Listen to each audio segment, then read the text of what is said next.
All righty, this is the September 26th Sustainability Board meeting for the City of Satellite Beach. Let's start off with the Pledge of Allegiance. Pledge allegiance to the flag of the United States of America and to the republic for which it stands, one nation, under God, indivisible, with liberty and justice for all.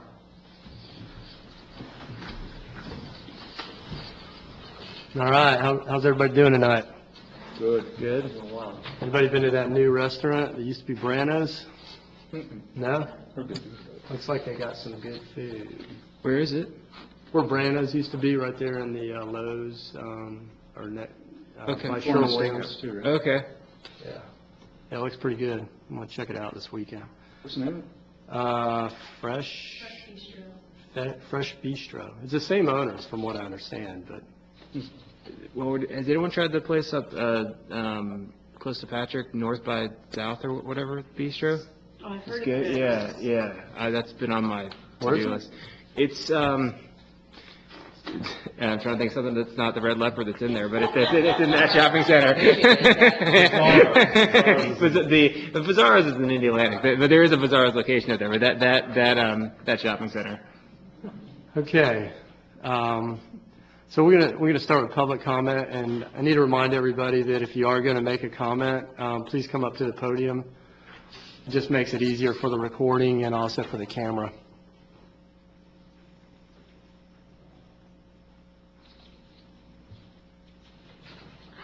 Hi. Do we still get our name and address? Sure. Carol Rovercheck, 560 Teakwood. I was curious as to what is being done with the land that is around the library, that they talked about trails at one point, and I figured if anyone would know, you guys would. You know anything about that, Nick? Sure. Yeah, so it's being talked about for continued maintenance and trail use. We just have to be able to find the funds for it. So right now, it's just kind of out there as a project at some point. No, there are trails there. There are nature trails through. They're kind of overgrown, I think, but Just they on the were one developed side, with yeah. a couple of the grants. The fur depth 10, is 15 probably the years most ago. likely. There's a grant. One of them starts near the dog park and goes up through the western set and comes out in that large area that's open near the library. It cuts through and goes across to the smaller scrub area and kind of makes a loop there, and it's not real well defined, I don't think. And then there's also a trail that goes through the southern scrub. It starts at 2/3 to the east of the road from Harbor, and it goes straight through to the south. Good to know. I assume at some point there'll be some signage there. So the current issue is if there was a previous grant that was applied for to do trails there, there's a certain memorandum that requires you to wait until there's a time period open to do a similar grant in that same grant family, to do that again. If we get a different grant from a different organization, that's different. But right now, we're looking at the old paperwork to see when the last grant was submitted. Okay, thank you. I just didn't know. Yeah, it's nice out there. It's a little bit sugar. Debris on the south side. There's some sugar sand a little bit, but it's there's gopher tortoises and Okay. Right, it's not too bad. Lil and I go back there and walk around once in a while, my 6-year-old and I, and cast a line in one of the ponds if you'd like. It's beautiful back there. Would be nice to have some more defined trails. It Absolutely. just seemed like such a good idea. I wondered. Sure. Hi there, Linda Pomisano, 509 West Amherst Circle. So I went to a meeting this week. It was actually mainly on stormwater and the trying to keep pollutants out of the stormwater. It was focused on the lagoon. He was also had information on demucking, but the fellow that held the meeting is Carlos Cuevas, and he's the Brevard County Natural Resources Department Community Outreach Coordinator. And I just want to let you all know that when he heard comments about Satellite Beach, he did speak a little bit about the PFAS situation, especially with the chemicals being found in the alligators and I guess at least one porpoise up around the Space Center. But when he found out about, a lot of people were asking questions about Satellite Beach, he complimented the Sustainability Board. He said that he called Nick's name out individually, said you were doing a great job, and that really Satellite Beach was leading the way as far as this type of effort and with the Sustainability Board. He did also mention, I talked to him a little bit about like emptying swimming pools and flushing fire hydrants and things like that would allow just the municipal water to go into the storm sewers and then into the lagoon. And he said that they've been bouncing around some type of protocol in the county office about emptying pools. I mean, in other counties, I know Palm Beach County. And again, I don't want anybody to have to get another permit, but you have to get a permit to empty a pool. And that way, they go in and test it and make sure as many of the chemicals are dropped to zero, especially chlorine and things like that, so you're not just pumping chlorine into the canals. So, that's it. Okay, anybody else?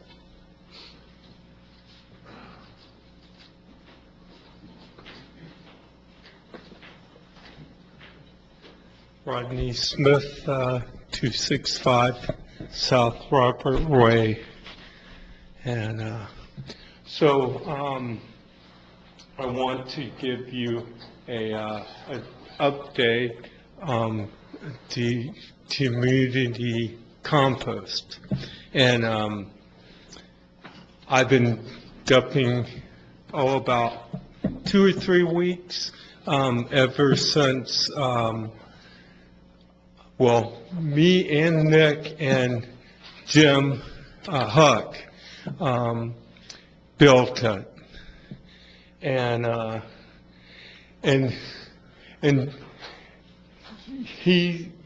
Nick came up with a something we can consider, and being the road is right there, and so I say, it's temporary, and he agreed, and but I've been dumping compost there from Publix, and the Hungry Happy Human. I don't. Happy healthy. Yeah, it's, yeah, and it's going good, So you just have it in a big pile by the... No, it's a compost pile, or... By the community garden? Yes, yeah. It's in a designated box that Rodney constructed with Nick. And Jim, Jim. yeah, yeah, he is a carpenter. So is it all green material? No. There's dirt and there's brown. Yeah. Because I would think, like, the stuff you get from Publix would be primarily greens. Yes. Yes. But we have leaf litter from the site. Yeah. Okay, so you're trying to mix a little bit of that in Yeah. there. That's good. Yeah. That'll make it, the other thing is to try to turn it. Well, so, David, John gave me this compost starter. You have experience with it? A little bit, yeah. The turning is the hardest part, but, Oh, well, and the best way probably to do it for large scale like that would be to employ something like a Bobcat with some forks or something. It's not that big. It's not that big yet? Okay.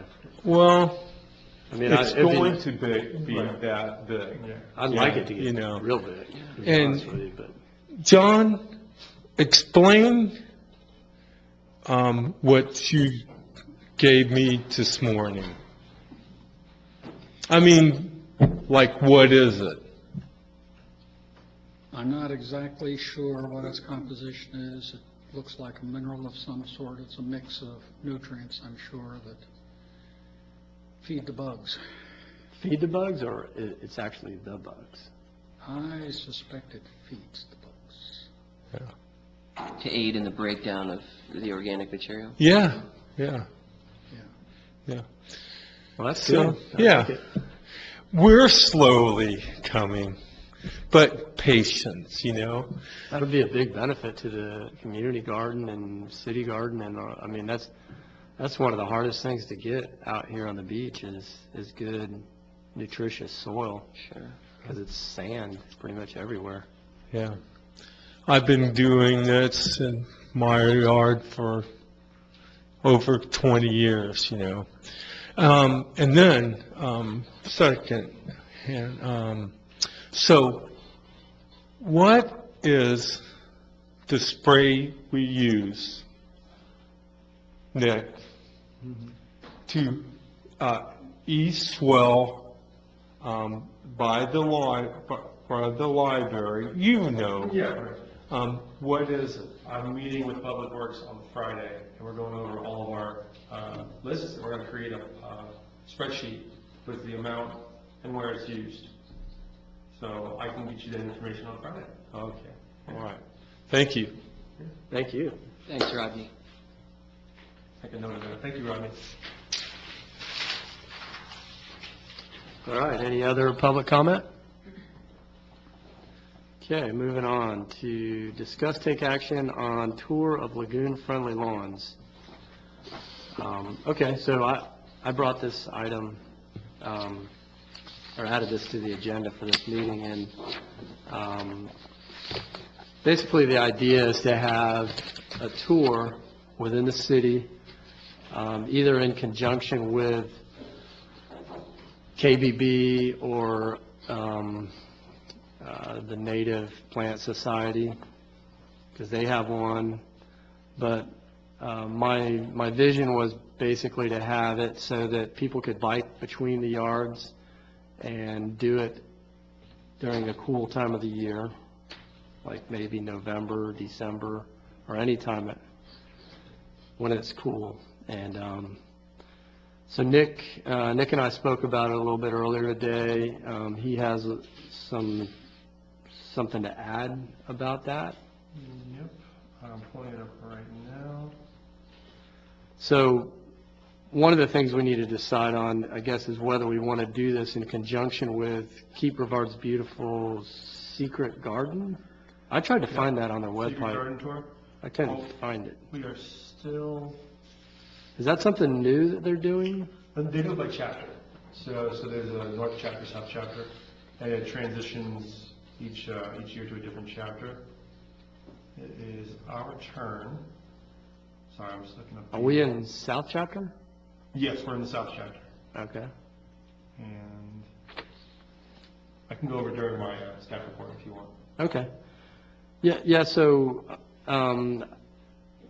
we're calling it lagoon-friendly lawns rather than just native Florida lawns, because a lot of people have different ideas on how to make a lagoon-friendly landscape. And basically what we're looking for is people that are minimizing their turf grass, chemical use, providing habitat for animals, and reducing stormwater runoff. Very similar to what lagoon-friendly lawn program with the Keep Brevard Beautiful is.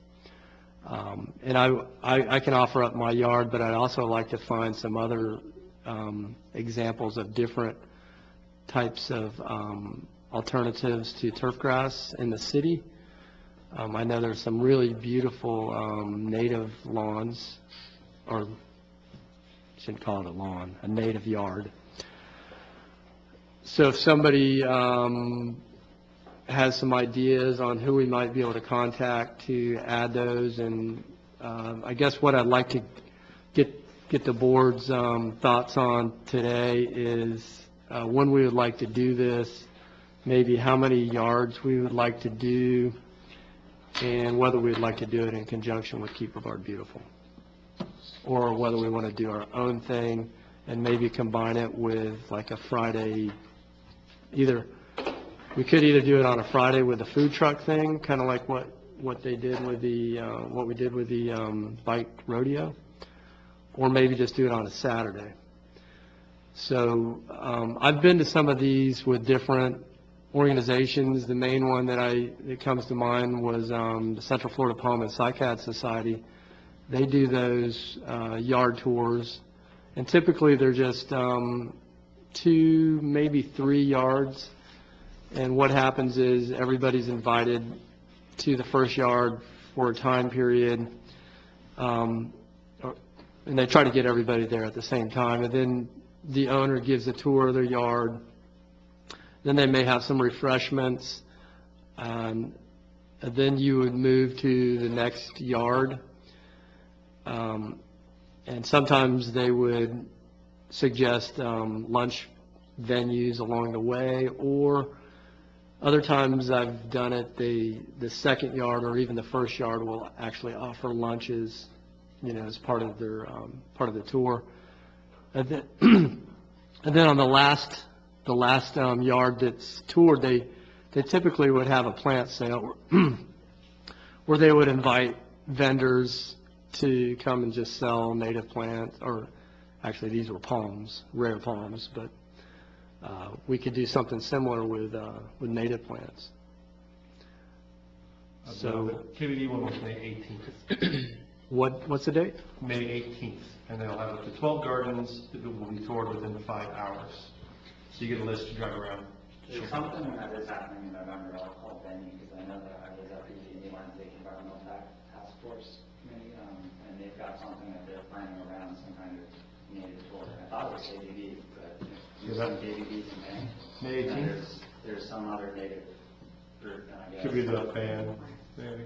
Well, the Native Plant Society does at least once, if not twice a year, does a tour, and it's you get a map and. It does happen in the Atlantic, and that's why that came up. Yeah, It happens in November. I've done the native plant one too, and that was pretty cool. Is that what I'm referring to? I'm not. It might be. I think it is in November or sometime like that. But Native garden tour in November. I don't know who holds it, but. so, what do you guys think? Do you want to wait until May, or do you want to do something earlier in the city and just do it on our own, or do you want to? I think that you could, what about doing this in conjunction with Chris's, or one of Chris's biking events? Maybe something along those lines, because I like that. I think about how everyone's going from one house to another, and everyone getting in their vehicles, and I think bikes would be kind of neat. I like that a lot. I don't think we should just, we should still open it up to people that obviously can't ride a bike. Oh, right, absolutely.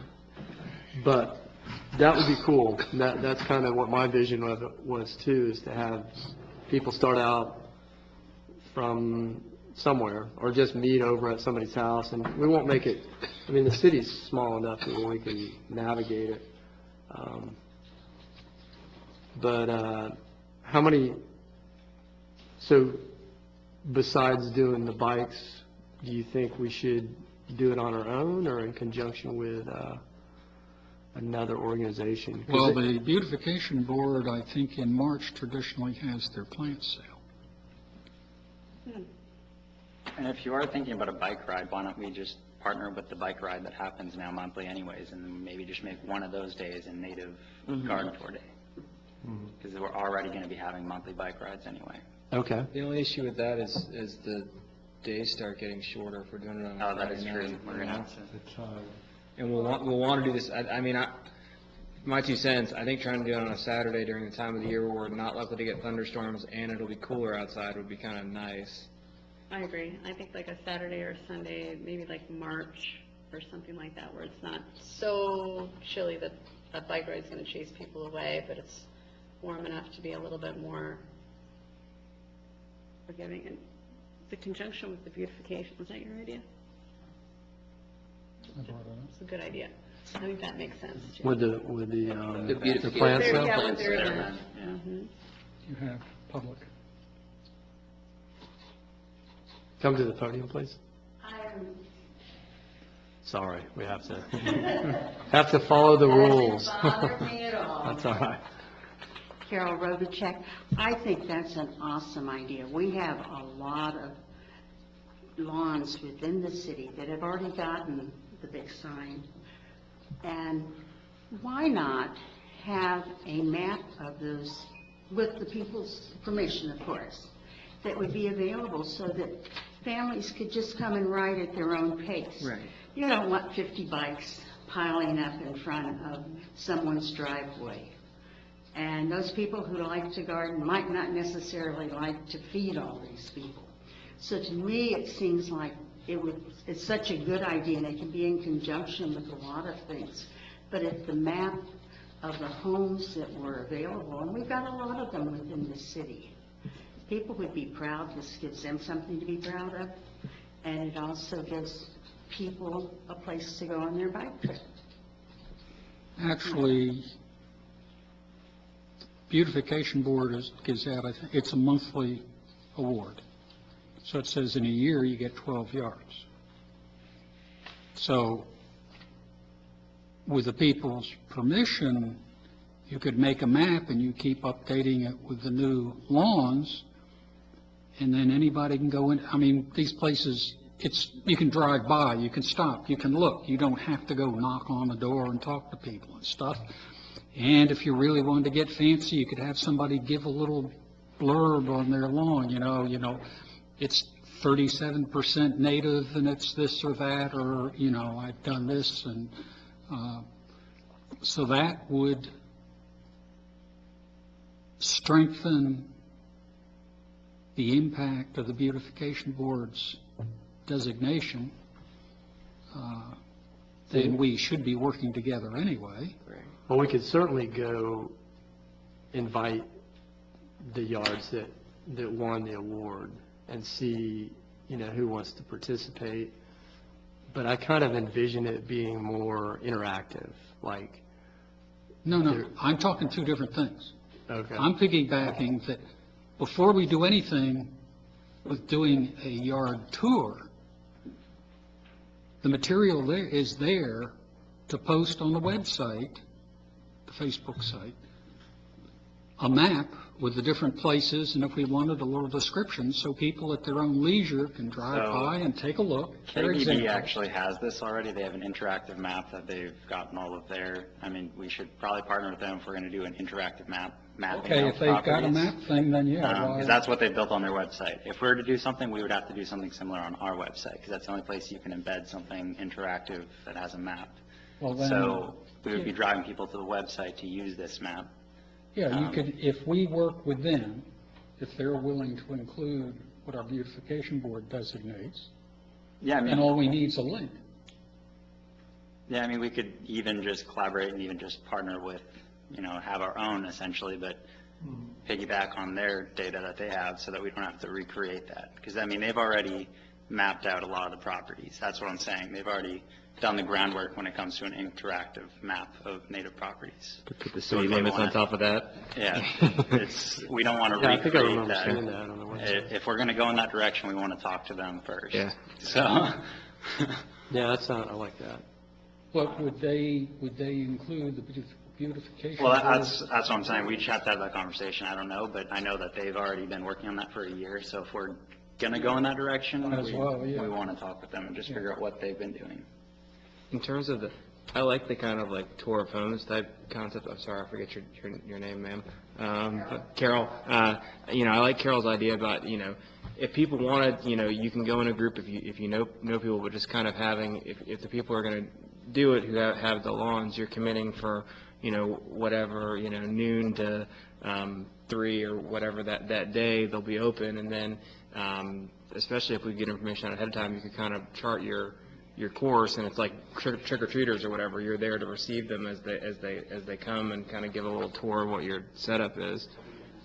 Yeah, I'm thinking like no more than 5 yards, and that might even be too much. And then just you might even be able to do some fun things where, like, you know, if you go to a yard, you get a token or something, and the more tokens you get, the more you can apply that to getting a free plant at the last one or something, just to get people to go out to each one.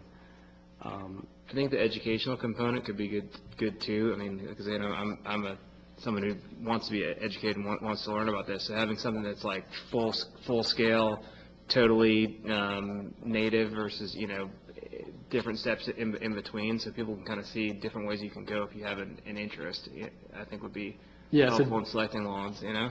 So David Vigliotti and myself both have edible landscapes where they're kind of more jungle, but we are integrating more native plants, at least I am, trying to curb some of my evil ways. But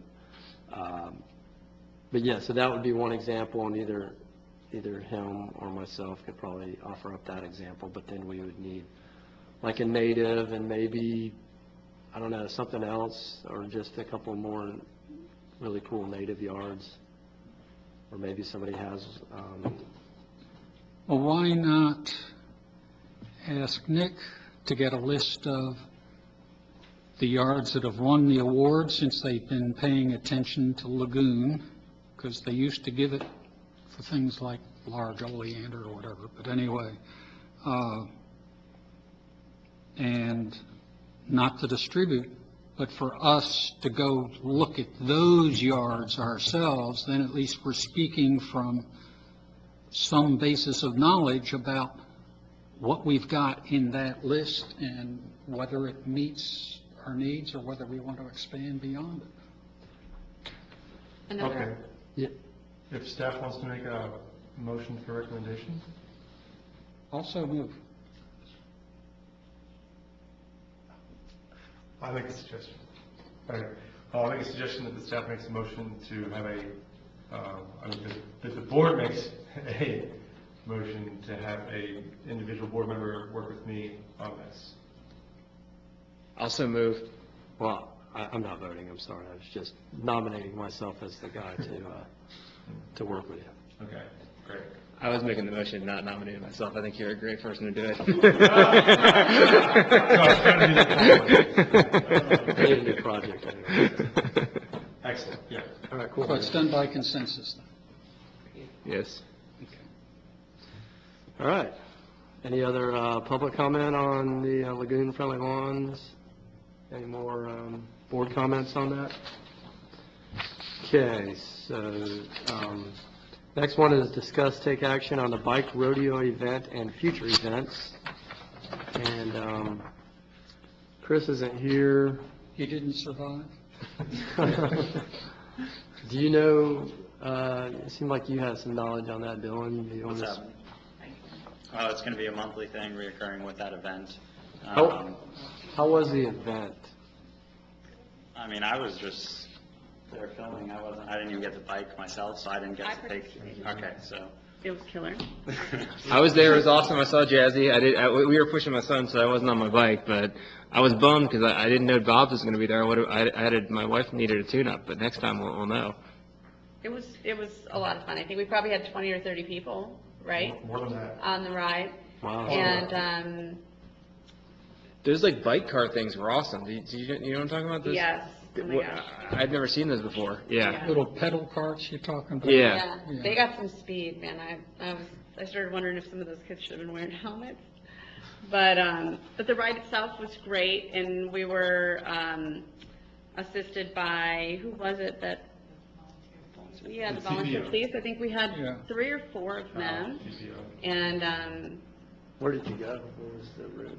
we started down Jackson and then like wove through the city up to Cassia, then we came down South Patrick, and then we got to pull our bikes through the drive-through at Long Doggers, and then they gave everybody ice cream sandwiches. Nice.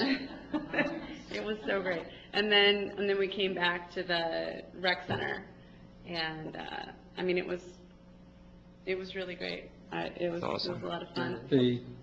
Was it the TPO had their little race course for the kids, the little kids in there, they were doing that. Mm-hmm.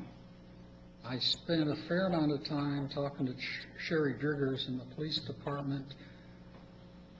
They did, and we know this, they used to do the bike rodeos annually, normally around the start of school. And she and I talked quite a bit, and I would suggest that whoever probably sit down and talk with Sherry, and then she mentioned somebody else that's taking on events, because there's a number of events that you could tie that to a bike, like at the start of school, they used to do it on school property. And you got the and that was a benefit too, because at the start of the year, you had all the kids that rode their bikes to school. The police department could get their decals on the bikes, so when the bike is stolen and somebody finds it, they can find the owner.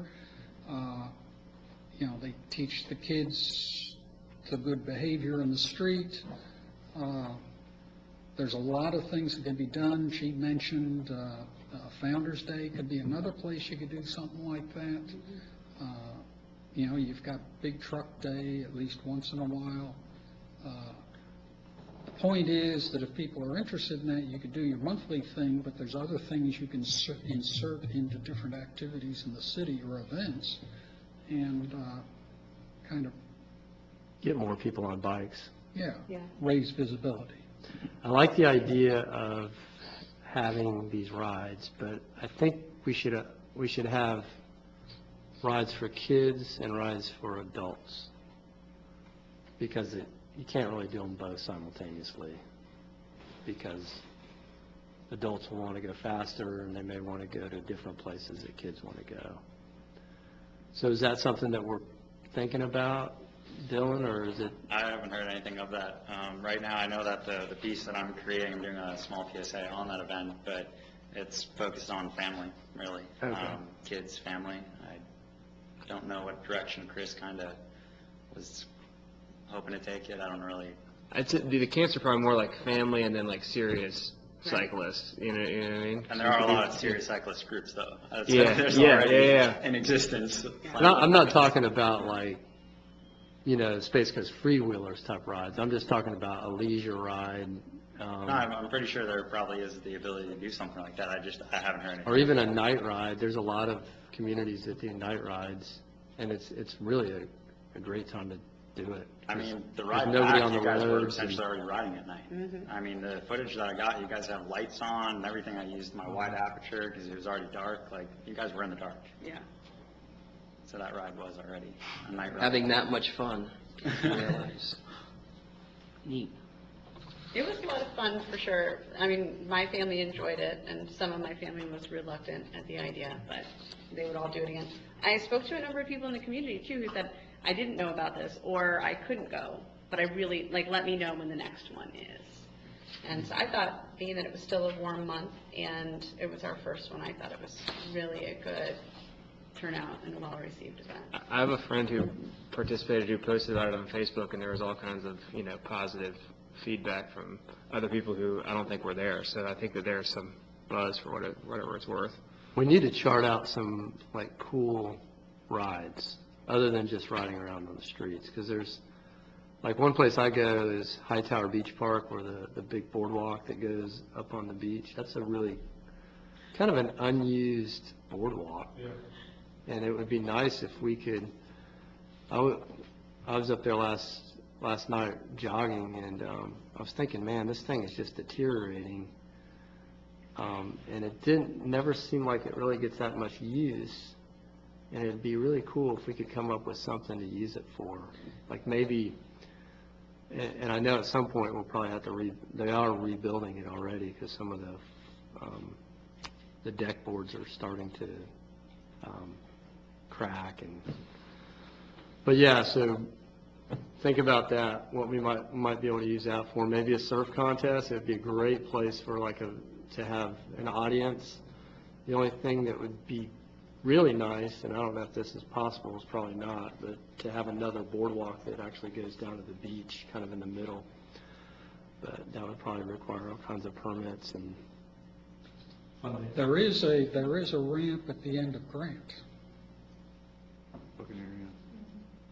Oh, yeah. Goes over the dune? Yeah. Yeah. Yeah. I'm not sure, depending on what the sand's doing, how big the drop is at the bottom. Yeah, but that's not, if you have a surf contest, you want to have an area where you can have a big judging stand, and that boardwalk, you could probably fit that on there.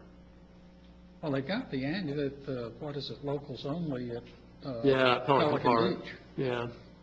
So, yeah, that is a better venue, but I don't know. We need to find something to use that boardwalk for, because it must have cost a fortune to build that.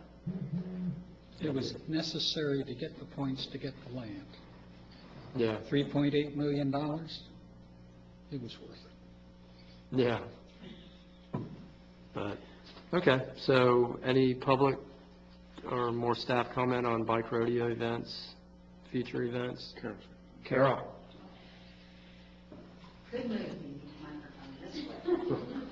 You should just put your chair right there, up by the podium, that way you don't Not have to walk bad. so far. Carol Robichek, when is your next bike rodeo? I believe it's with the event. It's partnered with the monthly, Third Friday of each month, I believe it is. Wasn't that what? So is it what the was? Friday food truck? that's the Yeah, food the truck food event, the truck. thing that happens at the Civic Center. We're partnering with that event and just piggyback. Third Friday. That's a, Okay, here, I'm sorry. Thank you. that's good, that'll hopefully get some, we need to keep advertising that to get some momentum with that, especially now that it's getting cooler out. Although it's getting darker out sooner too, so. It'd be cool to organize like a holiday lights bike ride, you know, Yeah, like around the no, holidays. there you go. That'd be nice. I like that. That's the idea right there. Right? That'd be awesome. Write that down, somebody. I think Mike's Definitely writing need it that. down. All right, so any other discussion on bike rodeo? Moving on, discuss, take action on new campaign. And I think that means what we're going to do, everybody got one of these.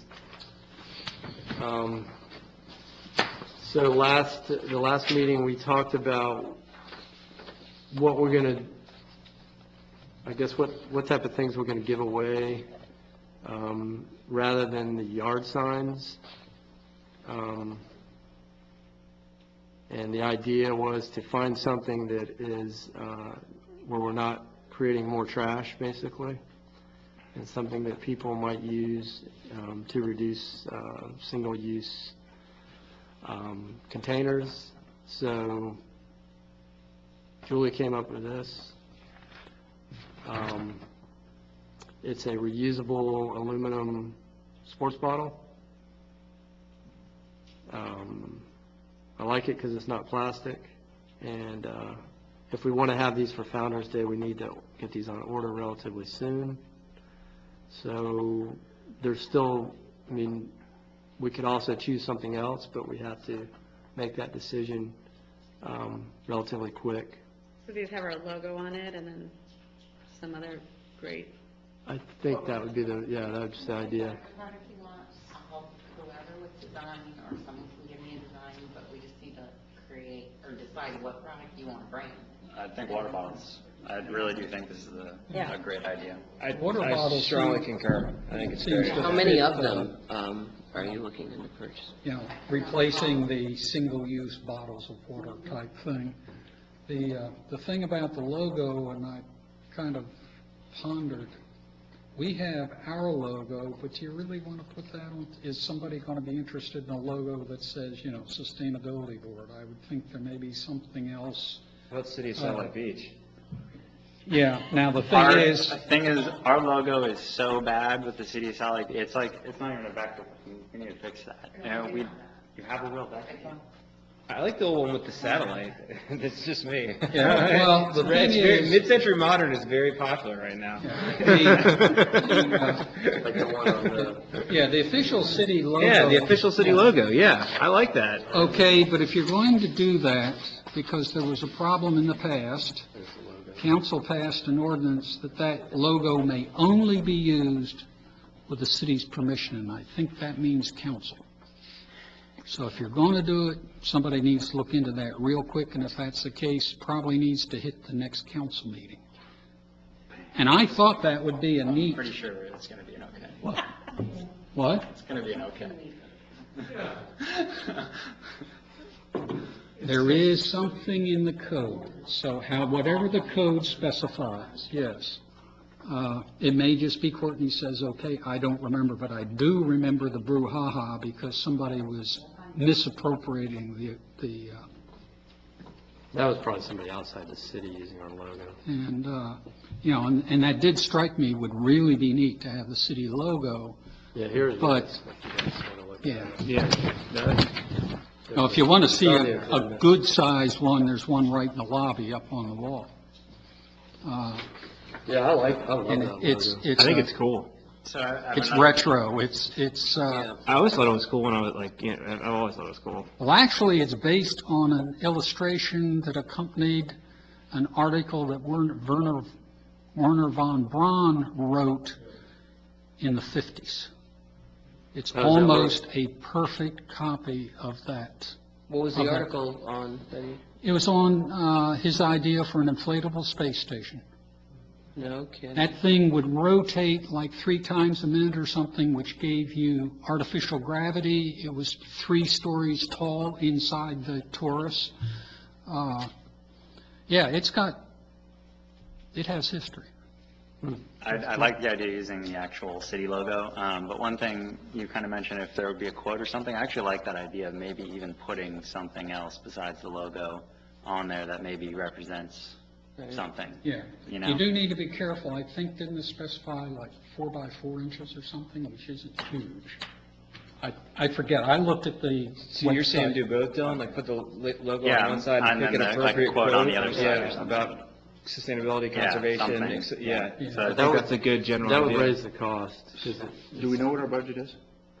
No, We don't. we'll find out. But What do we- should we do? that marries the city of Satellite Beach and sustainability without it Yeah. being And they're only sustainability $2 board, each. you know? Yeah. Oh, you could, the If you city were- logo, I mean, the city, $1,200 plus. whatever, where progress prevails, Well, it's no, the it's- city's motto. Same price, isn't it? Yeah, it's the same price. So we have to choose a color, and it looks like it says down here, setup savings $23, screen print, 1 location, 1 color. This is not final on which one we have to do. I'm just giving you Okay. a visual idea. Okay. I will look into some products, look into our budget, and I will email you all some options. Okay, now the thing is, if you want this for Founder's Day, which is 1 November, or the first weekend of November, which basically is a month away, They'll crank them out, these, so we can't wait till the next meeting. I'm not going for everything else. Okay, well, why don't I make a motion that we do this based on what Julie finds and sends to us, that for it's all copacetic, that it's been approved formally and everything, except for the details. Go for it. So we're all good with the concept of the water bottles? With And the city's logo? subject to appropriate approval, the city's logo? what color? And the Blue? Or do we want a color? Do you want to I choose think we color? should or- just do plain metal. Yeah, I'd Probably like just keep the metal. costs down. I like this getting a little down in the weeds here, but plain metal, but like the light blue that is the city's like color for the On the yeah, silver? would be. I think that would look awesome on the silver. Yeah, then they won't scratch, too. Yeah. Great idea. At least everything but the logo. Okay, you want to add that to the motion then? I don't know if it needs to be that specific. Are you taking notes over there, Julie?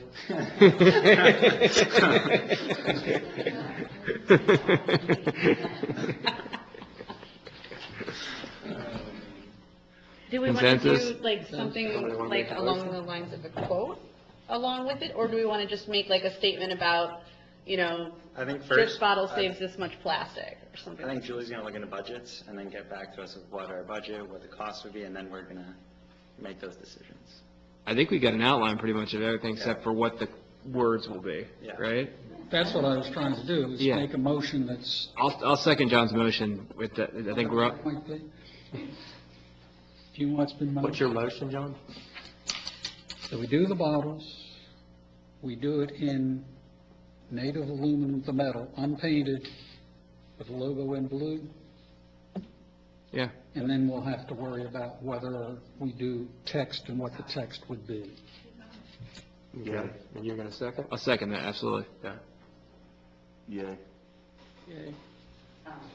Matt White, Yes. Kim Bornone, Yes. Sean Bergen, Yes.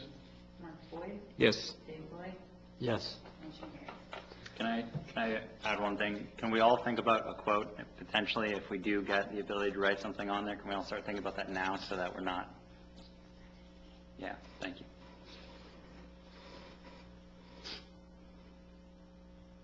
All right. So, any public comment? Nope. All right, staff update. Okay. Junior Sustainability Board, they want to meet twice a month now, so we're going to go ahead and do that. I'm going to do the first and third Wednesday morning. We move the meetings to Delora so that the kids can have better access and other students can join the meetings as well. Nice. Everybody's still welcome to go, and it's still posted early and everything like that. Can we go to those? Yeah, you can go to those. So they're at 8:30, and I can give you the room number. But In the morning? in the morning. They're at the, I have it in front of me. I didn't anticipate that. So is it kind of set up like ours, where they vote on things? Yep, they make motions, they vote. Currently, they're working on putting in a water bottle refilling station in Delora. Nice, we have water bottles we can give them. So this is what, yes, this also works really nicely. So what they're doing is what you guys are doing on a completely unrelated but similar level. They're going to find sponsors for water bottles that they can then sell to generate more funds to make it a sustainable thing where they replace their water bottle refilling station. But we're going to be giving them away for free, right? We're going to blow their whole business model. You know, but if you wanted to then do a pledge to donate along with the bottle, it's up to you guys, whatever.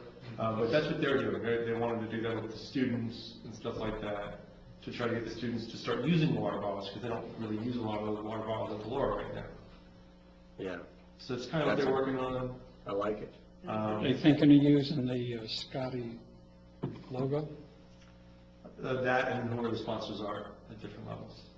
But Just make sure they don't get plastic ones. right, no, I'm going to give them the same option that you guys are using, but they're going to pick what they want to use. But no, Or try to right. encourage I have a single message, input. So they're doing that. The Junior Sustainability Board members from the first year have graduated and gone to the satellite. They want to create a sustainability board over there. Nice. Awesome. So I'm going to come back with some more information about that. So what do you call them, a senior? Well, what happened was the Junior Sustainability Board renamed themselves the Delora Sustainability Board. So now we'll have the Satellite Sustainability Board instead of Satellite Beach, Satellite High School. They don't like junior, huh? They didn't like junior, they really didn't. But they're really nice kids. They actually have a little toy gavel that they bang, it's really cute. Nice. We need to give them a real gavel. Well, it's funny, their teacher had it, it's a long story. Anyway, so that's going really well. I got to meet with Satellite to talk about, that next. The Secret Garden Tour, which you've already discussed, I'll work with you on that. The KBB one, if anybody has any, now this is different, any gardens that they want to submit for that KBB one, that 5 hours is going to that location, walking through that person's house, that person gives that day to that event, and their name is on a whole thing, and it's... Just one garden per day? No, it's about 12 gardens, and then you drive around in 5 hours and you go to all of them. Oh, okay. I was going to suggest the lady out in Trinidad, who has the really cute flowers. You guys want to come at me with some other ideas, let me know. I don't think I've seen The bike ride, like Jazzy said, went really well. That was great. I'm working with Chris on that one, and we'll come back. And I love the Christmas idea. That was fantastic. That's a good one. The NEP planting day went really well. Dylan was there. A few other individuals, Chris, again, not here, but showed up. And that went really well. That's the NEP project. That's still ongoing. That's the stormwater along DeSoto, not related to the big pond. That has an educational component, which is a playing card deck that got finished and created. And I'll be able to give those out at events, so at Founders Day, Bushwick Beach, and things like that. What's that again? It's a deck of playing cards that focuses on sustainability, and they really turned out really well. That's something that Nick we, put his heart into them. that's something that we purchased? Well, the grant paid for that. It was an educational component, like the pencils that I have that are made out of recycled newspaper. It's just cool. more educational material that we can give out Nice. as part of the grant. So that's going really well. The DEP project is almost finished. The last part of that is classroom presentations, which I'm working on Dylan to videotape the last portion of that. We actually also have videos on the events, and they'll be released too. That's the native planning and, No, that's the NEP. The DEP is the education. So okay. they're very similar, but the DEP one, it's flyers, and we put those out of the mailer. Are you going to have any? So if you've got my trifold in the mail with the stormwater information and the list of all the workshops, that was part of both of those. Yeah, I remember that. So the next thing is Founder's Day. I wanted to see if I could get any board members to volunteer to work with me on the Founder's Day, to be at the table and things of that nature. What that day would is be- Founder's Day? The 3rd. November 3rd? Yes. So again, that's happening, and I want to try to plan that in advance, along with Ocean Reef Beach. If anybody wants to work with me on that, that would be great too. Those are the upcoming events. The next part is the Community Garden Workshop, which is tomorrow at 7 p.m. here. And It's going to be here and not at the community garden? Yeah, it'll be here. The workshop will be here in the evening. We'll talk about everything. At that meeting, the people that are interested, and we'll post it on Facebook too, I'm going to invite them to come out on Saturday and, clean out their old beds. Those of them that are going to become new people are going to move into the garden. We'll look at what beds are available for them and things of that nature. The groundwater information that was presented to you guys via email and throughout the past couple of months and on Facebook and social media. I've been attending those meetings. Those meetings have gone really well. We have really good communication with DEP, DOH, even the people from Patrick Air Force Base. Patrick Air Force Base as well, and Aaron Brockovich's people as well. We had a bunch of really nice meetings. And we're providing them with all the information on what we want, what we're going to test for, locations, and how that's all going. And it's going well. And if you have any questions, I'll answer any questions about staff report. How many native plants do we have left from the NEP? Are there So we still have about $10,000 worth that we can buy. that we can buy? Yeah, the ones that are left in the shade house are the lilies, and I'll probably end up planting those sometime soon. I haven't really designed a day yet. I've been kicking around an idea with PAL. They wanted to do some planting. I want to do some planting. As soon as it cools off. Yeah, well, that was the issue that we ran into with the last planting day. I kind of, pushed that one a little bit during the heat. So, Yeah, let's get some, we gotta wait for the right time of year sometimes. It's really important to do that. I'm ready to go plant like a madman. So I want water though. Gotta have a planting regimen and watering, and I gotta work with the beautification board and you guys as well, creating a volunteer group, whether it's a school group, a 4-H or something, but a club, a group that wants to be committed to planting or committed to watering or weeding or trimming trails or what have you. So that's the next part of my staff report was I spoke with my boss, John Stone, a number of staff members and Courtney, and I'm going to kind of refocus my energies to make sure that I am very focused on each task and each project. And so from you guys, from the board, having staff meeting, work with you each on specific projects. So whether it's the bike event or the bike riding or gardening or weeding or whatever have you, that would be the primary. So again, the green achievement targets that we have, looking at those, finding one of those that really inspires you, bringing it up and taking responsibility for that to work with me on achieving that goal, creating that outline, and following through to help me, to help you, to help us. Yeah, I'm glad you brought the green achievement target thing up, because I was thinking about that the other day. Like, I know we've accomplished a lot, and there's still a lot more to accomplish. Is there should we be prioritizing where we want to go from here? Like, normally, you would try to pick the targets or the low-hanging fruit. We did. We already picked the low-hanging fruit. Yeah. Okay. Well, there's next low-hanging fruit. Yeah. Or maybe the ones that make the biggest impact on our environment. And I think it's going to require a lot of teamwork, looking at the next year or two, what do we want to accomplish for these next goals. So the goals are out there in the office. Stop by, take a look at them, we can chat what inspires you, and start really meeting and making plans to accomplish them. Yeah, I'd like to encourage everybody on this board to look at that plan. And like Steve did, he took, he wanted to tackle the solar, and he's That's actually the way the sustainability board used to be, is every person kind of took on a role that they were, passionate about. Before Nick, came And in Nick and really took started everything on. doing work. It was every person had a pet project essentially, and that's how the sustainability board functioned. Yeah. And, one of the funnier things is, this whole talk of doing an interactive map and the lawn thing, we actually started all of this in the beginning of the sustainability board, but because of the work involved, we gave it to KBP. Yeah. So we actually did go down this exact route that we were discussing today, and then gave it to KBP because we were trying to be more efficient with our goals, essentially. And so it's funny that you bring that up, because I do think that's very important from here on out, that we start looking at where we want to go and what, as individuals, we want to focus on.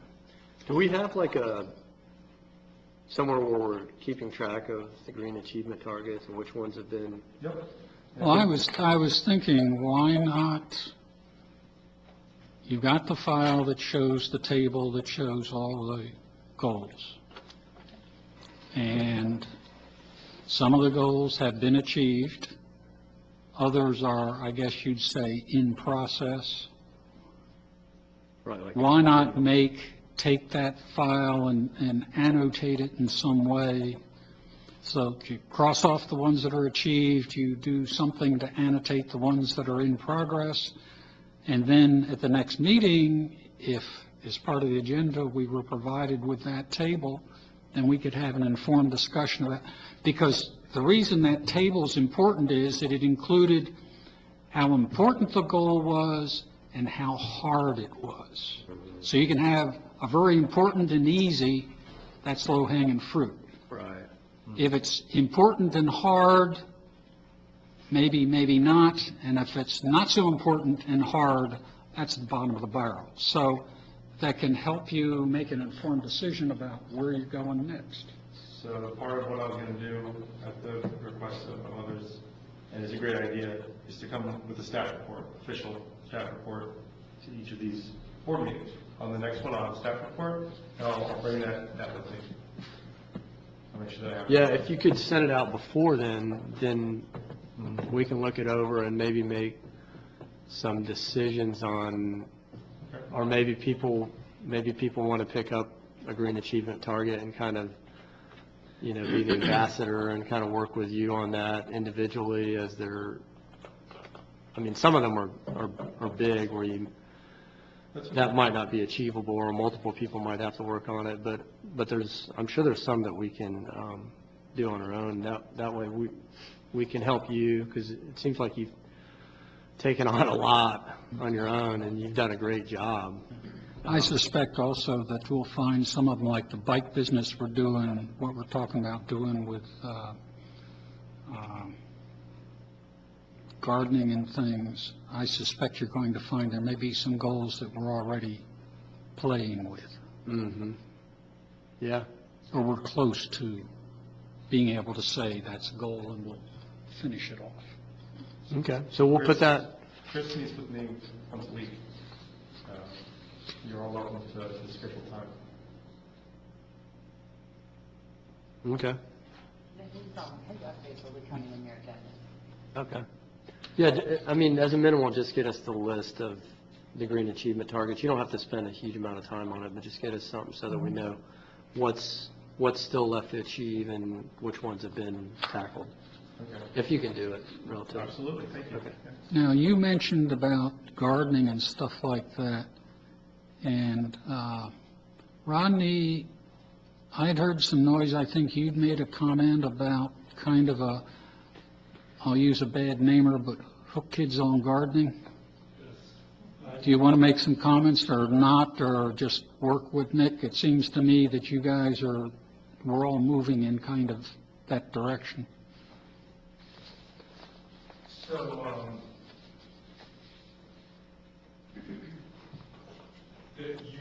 Will you come to the podium, please, Ronnie? I forgot, sorry. So I got an idea, okay? And it's just like that, hook kids on gardening. And I think that I'm going to live a long time. And I will do this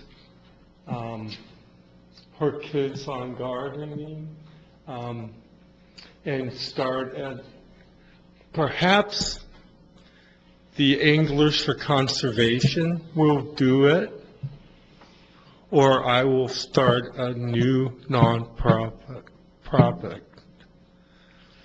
And so, Well, it seems to me that, if Nick and we're moving in a direction of trying to get people involved and stuff, then there's probably a synergy to be realized. yeah, it started with put kids on compost. Yeah, oh, well, my wife suggests put kids on gardening. Oh, yeah. Well, it's, Kids on vermiculture. yeah, hey.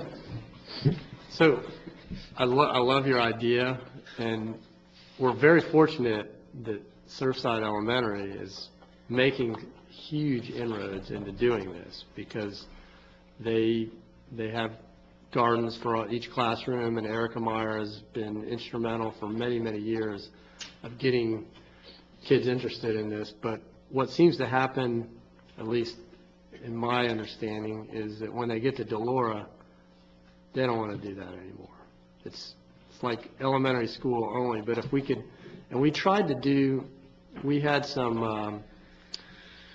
get some interest at Delora with kids like that, but that might be somewhere where you could fill in or continue the momentum. And I don't know I know Erica's last child, I think, is still at Surfside. She's pretty special, though. That program at Surfside is as strong as it is. I'm hoping how that somebody passionate she picks is. up the torch and continues that, because it's amazing what she's done with the ducks and chickens and 4-H and Well, the thing is that if Nick's working with the Delora Sustainability Board, is this something Surfside's feeding Delora, so they should have people there that, The plan there is they're doing water fountains now. Their next motion is for a treehouse and community garden with the KBB grant application, with a small grant. Rodney, can I ask you a question? Is this similar to Hook Kids on Fishing? Is Yes. this the same concept? Yeah, So this is and- going to be an event, an Yeah, educational yeah, event where you're trying to and draw kids about- from many places, correct? This Yeah. is not like a school program or something of No, that nature? no. Okay. And it will be either 4 stations or 5 stations. Yep, just like Hook Kids on Yeah. Fishing? Okay. Yeah. Yeah, I like the And, idea. and composting will be a station. And I get this from Kiss the Ground. And it suggests, and you all should read it. I mean, please read it. Yeah. And I've got 2 copies, so I will be giving the board who come, now, John's write it. yeah. Yeah, and I mentioned the book, and it's, in my opinion, it's the best book in this young century. And I've read many books, What's the book again? Kiss the Ground. Kiss the Ground. Okay. Yes. And you will let It's me. interesting, Big Ag has it all wrong. They really do. Oh, yeah. And, there's a different way to do stuff, and there's some deviants, I'll call them, that are doing things differently very successfully. Yeah. And on a big picture, I mean, deviants, Yeah. you know. Thousands of acres. Oh, millions of acres. Well, I'm talking about individual farmers. No. Chemicals but on the individual,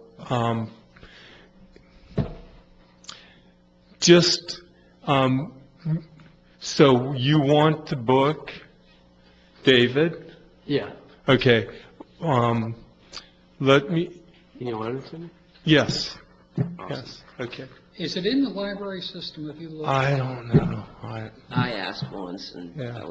we weren't able to find it. Carol, you're but- on the library but- board still? But That's one to ask for. I'll Couple loan copies. you a book. What? Okay. And then, you will give me your phone number. Yeah, after the meeting, I'll get with you. Awesome. Can you get kids hooked on weeding? Because we've got a lot of weeding to do. Oh, man. That's the other thing that I wanted to throw out there. I was That looking campaign at, right there. Be careful with that one. I was just looking at the native plants that we planted and the freaking torpedo grasses everywhere. Are you calling that hook kids on weed? Instead of weeding, not weed. Yeah. If it's done right, there won't be any weeds. Yeah, that's one of the things. It's this no-till agriculture is really big. Yeah. Because every time you disturb the soil, you kill some of the microbiome that's in there, Yeah. I agree and with that's you. part of the problem. It's, the book turns everything upside down. Yeah. All righty, so, thank you. Project updates from board members and one, oh yeah, I'm sorry, public comments? Linda Palmisano. Nick, on that water bottle filling station, I'd asked last time, but is it possible to include reverse osmosis in there? So, there's concern about the water at all the city schools, beachside schools. And that way, you know that you're giving them the best water possible to fill up their water bottles with. As far as filtration goes, for the Dolores kids, I still haven't selected one yet. Yeah, if it would have, as far as I know, reverse osmosis is the best you can do without doing distillation or something crazy. Do you have a type of water bottle refilling station that exists that I can use as a template? I haven't looked. Okay. But, it's important to me to know that when they're filling their bottles up at school, that it's just the best possible water we can. Yeah, like I said, I need to send you the presentation. If you can send me anything and I'll, at the next meeting, Okay. I'll tell the kids that there's a... There are commercially available small units that you put under your kitchen sink, and they come up with a gooseneck. The problem with that is they're probably going to exhaust that. Yes. Oh, We need a bigger tank system. Yeah, We there- just ordered a system ourselves. It was from this place called U.S. Water Systems, and they're, it's a USA product. Their filters are made in the U.S. The little tank, which is only a few gallons, is not made in the U.S., but So- you can get bigger systems. But So the problem with the tanks and the water filters is they're all made out of plastic. So even though you might be filtering the water, a lot of people think that you're adding stuff back in, especially with that holding tank. So there is a company out there that makes them out of stainless steel, and it doesn't have a tank that I saw on Amazon that kind of intrigued me. I almost bought it because I'm getting ready to buy my own. And I think it has a higher flow rate. So might be something to consider. definitely, if you could share that information, that would be great. Okay. Yeah, And I don't know how the glacier water systems work, they're in Publix or whatever, but that's supposedly reverse osmosis, and you can put 5-gallon containers after 5-gallon containers, and it keeps filling them up. Yeah, you could get a big I tank, but fill up 5 gallons at Publix. but yeah, there's unfortunately, I'm looking into like collecting rainwater or something because that's the purest form. It is, actually. Yeah, but actually, if you look at it, I think you'll find rainwater has quite a high mercury content Oh, great. from coal burning power plants. Great. There goes rain. It's just important to filter. Yeah, You know, I'll we've bring got it up to the arsenic and kids, mercury and for lead. sure. you know. All right, yeah, good point. We And I'll definitely call need to. Glacier and see if they can sponsor That would be I mean, ideal, why not? wouldn't it? I'll send out a link That would to be that. Is Brevard Schools involved in the Why? on-site at all, water stations? I don't know the answer there. The question was, Is- is Brevard is County Brevard- Schools involved? I mean, yeah, they need to approve it, Right. but it's the dean, and the principal, vice principal of the Laura, that are kind of working with the kids on the location within the school and how many they're gonna get. They're probably just gonna start with one. You know, if they get to do it first and it works, then Brevard County Schools as a whole might pick it up and run with it. Sure. But it's usually that one person does it first. So, This is a item that would be on the budget of the school system? combination, so, we look for funding from the schools, that's their water bottle, selling sponsorship processes for them. And then I'm gonna go and talk with Courtney about budget for all my different projects that I wanna do. And we'll see if there's any funding for things like that tomorrow. We would like to, I mean, we just don't know if we have the budget. So the city's going to do it as well, right? Well, it's a board that we've sponsored, you know, we helped create it, we wanna help get them on their feet. No, but I mean, the city, didn't we have something in where the city was going to put in one at, Oh, yeah, it's different though, but yeah. at The two the locations. DRS Center or something You like guys that? decided on? Oh, yeah, that's right, yeah, we talked about that. That's separate. But we haven't chosen one of those or purchased it yet, or have we? Yeah, I think, yeah, we have. It's going Pelican and DRS, I think. I Or think was it so. Pelican and Sports? I can't remember the. I think it's the sports park. Sports park? Yeah, and they're getting Pelican, they want to have that installed by or. Yeah. Spring Speed. That's gonna be a standalone with the chiller outside. So those are probably just filters that just take out chlorine, right? Like a carbon filter? I can look into it. real Yeah, quick. it'd be kind of cool to see So what you that report on is. that? Okay. All right, so moving on, project updates from board members, brainstorm. So I want to start with you. Okay. So Matt would like to talk about how great, well, I'll let you take it. Yeah. So yesterday I had an opportunity to enjoy a couple pieces of pizza at a local place. And when I was in there, the conversation came to focus a little bit on how charged up our community seems to be as it relates to this groundwater issue. And I recall reading some of the comments that came out of the Aaron Brockovich organization, and when I read them and I realized how misinformed whoever made those statements, her name's on it, so we'll say it's her, how misinformed she was as it relates to the actual groundwork and the ground troops that were really took some very significant action very quickly. And so I'm listening to and having a conversation with a couple other people in our community, and they're more, it seemed like there was more motivation to go to this meeting because, you know, it seems like it might have the potential to be a spicy meeting. And I thought, I wonder how, so I reached out to Courtney and Frank by way of a text. I just sent them a quick text message a couple weeks ago and said, hey, not for nothing, but I think you guys are doing a great job. And I think that you're gracious for allowing Aaron Brockovich's organization to come into this community. And I thought, after the conversation yesterday, I thought, I wonder if they need some support. And I wonder if we as a board had a position statement demonstrating the support for our leaders, for Courtney and our city council, and the actions, significant stuff that they're doing to make sure everybody is informed, being transparent. The closed door meeting caused people to get all up in arms, but how else are they going to get real business taken care of, you know? So long story short, I drafted something. It might not be the style, it might not have the verbiage that we as a board are able to get behind, but it's just a starting point.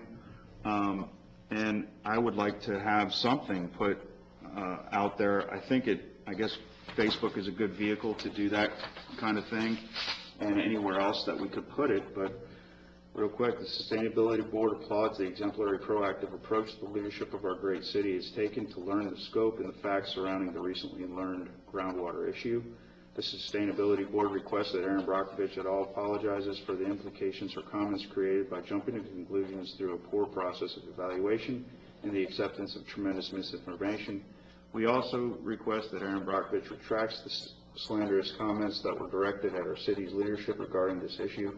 The Sustainability Board is honored to serve our exceptional city in an effort to support and drive policy for our exceptional leaders for the benefit of future generations. So there might be stuff in there that we as a board can't get behind. There might be stuff, maybe it's good, but I'd like to open the floor up for us to discuss. Should we have a position statement? And if so, what should it be? And it seems like timing is of the essence since there's this whole group that will be here on Saturday. So I like the idea of speaking out in support of the city and all of their efforts, as well as a lot of other, involved government people with that. I kind of feel like it's pointless to ask for an apology or to even expect one. And, I feel like it could get us in a needless back and forth. But I do like the idea of saying that, we support the efforts that our city's making and that we're satisfied with them. Yeah, I don't think you want to get into a he said, she said. Had a long discussion with one person a couple of days ago that's on the other side, and emphasized if you're trying to get a job done, you don't start kicking the other people that can help you. And it doesn't do any good, and in fact it's counterproductive because the city is backing off. The county is going to take the lead. Why shouldn't they? It's in county. It's in the county for the most part, but also it crosses jurisdictional lines. The perfluorides, they're here, they're South Patrick Shores, they're Cocoa Beach, they're probably in all the communities. So the county should be the natural lead, and the city should just back off. In a conversation with Courtney, I'd suggested that the city say, if it's not within our boundaries, we're not involved. But anyway, yeah, it would be good to provide support. I don't think I'd bring up Brockovich and Company by name or by implication. Just playing very quickly here, I could see something like, we regret that the social media has propagated ill-conceived comments based on erroneous information or something like that. Just kind of leave it at that, and that the city took. I made a comment at the last council meeting. This is a an instance that no good turn goes unpunished. The city took the lead, and so the city attracted, just like a lightning rod, all these bad comments. The city told everybody from the beginning, we're not going to listen to you, go away. They might have yelled and screamed, but we wouldn't have had people just continuing. They would have eventually disappeared, just like your kid throwing a tantrum. If you just sit there and let them do it, after a while they'll get tired. So yeah, it wouldn't hurt, but I think we need careful how we word it. I'm not sure we can work that out tonight. I think this is really good, and I do agree. I just think we should keep her name out of it, other than keeping her name out of it. And just, I do agree that we actually should address the fact that we have had negative, misinformed energy that we've had to deal with, because I do think that that is something that, should be represented, but I don't believe dropping her name is a good idea. But I do like this. Thank you. I essentially agree with what everyone has said. I love the first and last sentences of this. I don't think going ad hominem or Latin's not that good. I don't know what the female version of that is, or if there's a distinction. But usually in Romance languages there is. Which that'd be the original one. Anyways, I tried to rewrite the middle. I agree with Dylan that and everyone that addressing it somehow. I rewrote it as the Sustainability Board regrets that some outside the city have spread misinformation and jumped to false conclusions through a poor process of evaluation, period. I mean, I think that's substantively, I mean, everyone will know, I mean, who we're talking about, but I think people may be looking for publicity, so us giving them any more free publicity and putting, that's my 2 cents, but I definitely like the first and last sentence as written, and then it's just how to address it without going individual. How would it read if you did what you did between, in other words, you suggested a sentence, you like the first and last. Mm-hmm. So how would it read? Oh, you want me to read the whole thing? Yeah, okay. So it's all in context. Yes, sir. The Sustainability Board applauds the exemplary, proactive approach the leadership of our great city has taken to learn the scope and the facts surrounding the recently learned groundwater issue. The Sustainability Board regrets that some outside the city have spread misinformation and jumped to false conclusions through a poor process of evaluation. The Sustainability Board is honored to serve our exceptional city in an effort to support and drive policy for our exceptional leaders for the benefit of future generations. I like it. And John, I thought your suggestion about, the implications that come with social media and stuff are relevant. I really do. I think that a lot of this and a lot of what Courtney and the rest of the leadership are dealing with is a result of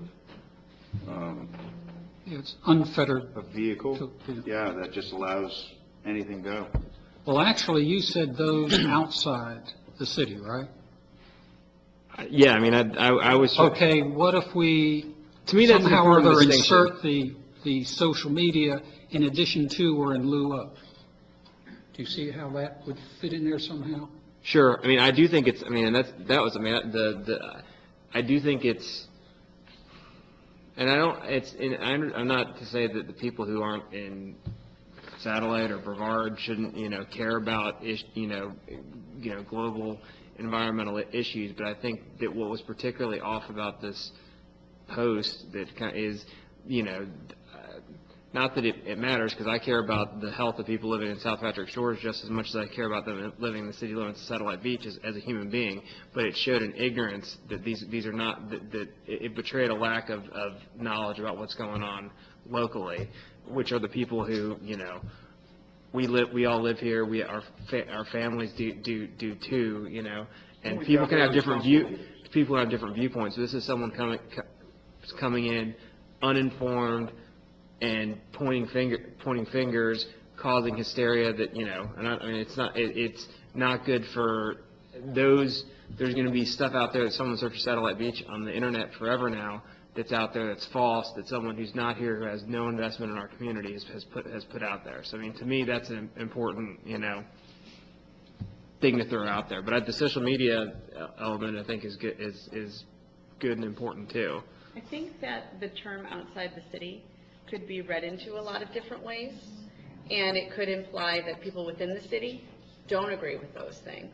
That's right, that we're speaking for everybody. Yeah, you're right, yeah. And it could isolate, like South Patrick Shores residents. Right. Rather than actually pointing the finger at the person that this is pointing the finger at. And I think social media helps to encompass everything. But it's not just Brockovich. There's Right. a lot of it going on, and that's what triggered it. Think about, and maybe I'm alone here, but when you have an opening statement, "Wake the hell up," Satellite Beach, and it's coming from somebody who people will literally raise celebrities up because of a performance, as opposed to what really happened. And then, so she's held in high regard for whatever reason. and she opens up a statement, "Wake the hell up," as if all of us are fools. I've got a proposed, how about some on social media and/or outside our community? Outside the community, something like that. I mean, that's not drawing a line, because I believe 100% what it means. I care. Instead of some, just say individuals. Okay, yeah.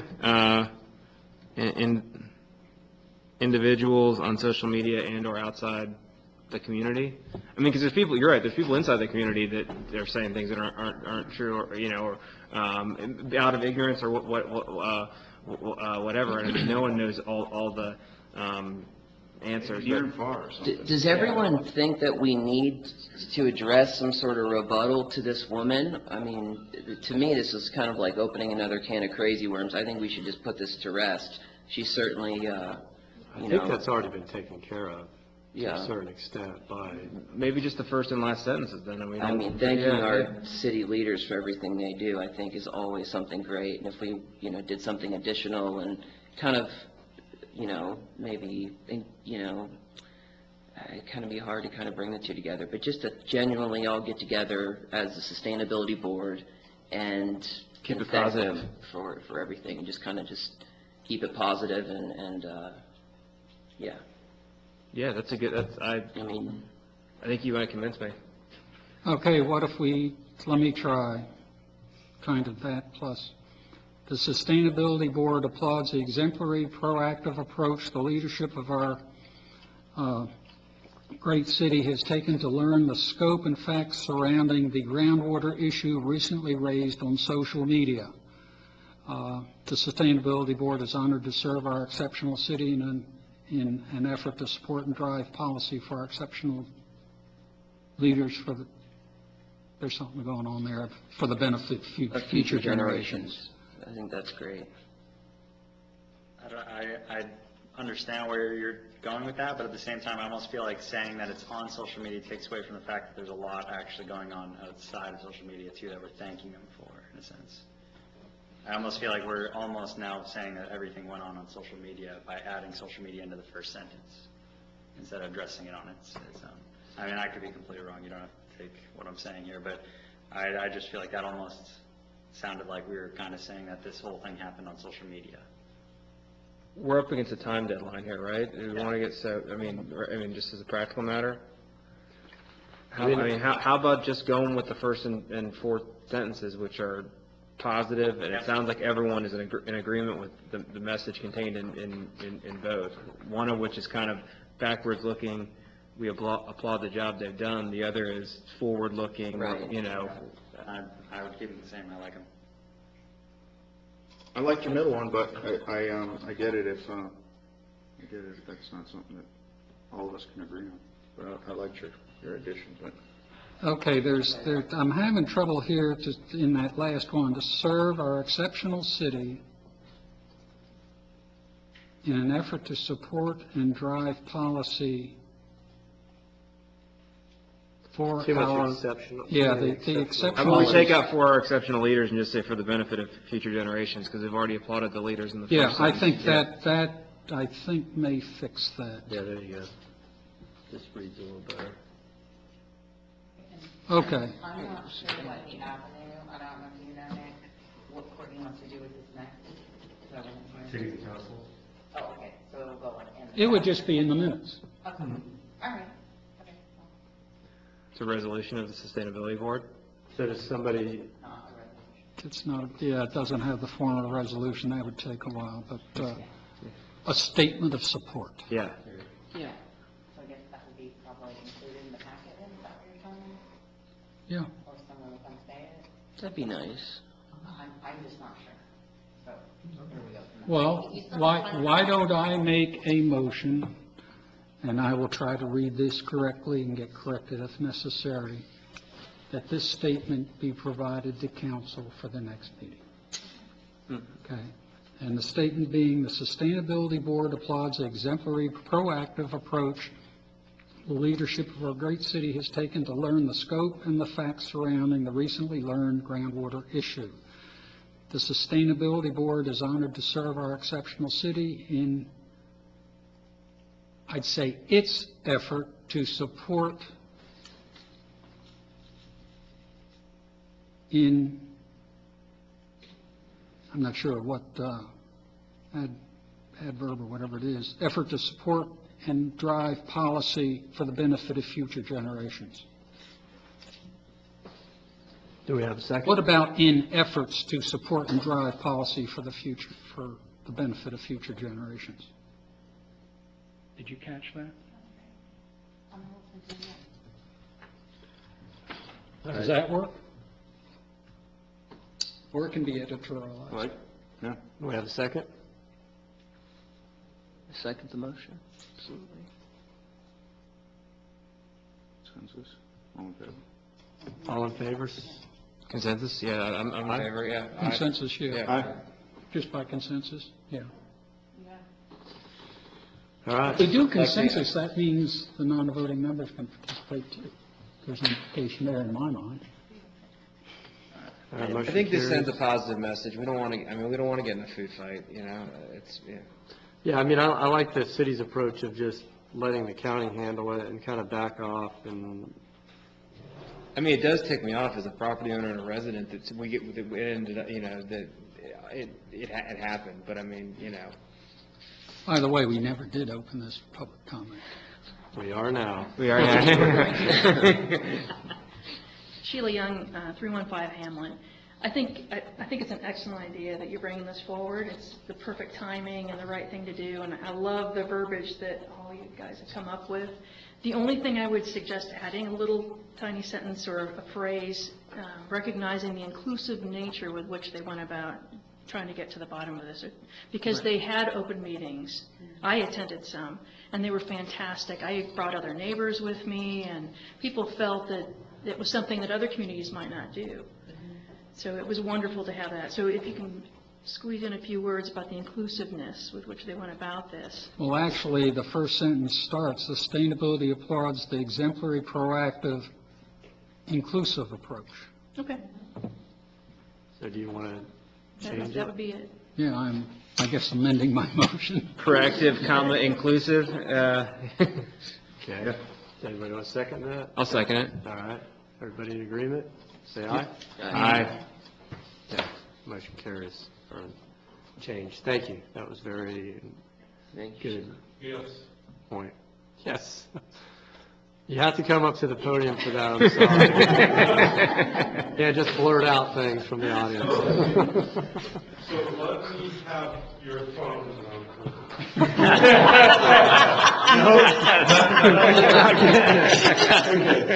On the record. With Dylan recording. I'll give it to you after the meeting. Dave Floyd. 555. No. ER 549. 867. Rodney. He'll give it to you after. I'll give it to you afterwards. Well, I can't stay, okay. Rodney, All right. Okay, Here, thank just, you. just, Rodney. Write it down. Wait. Yeah.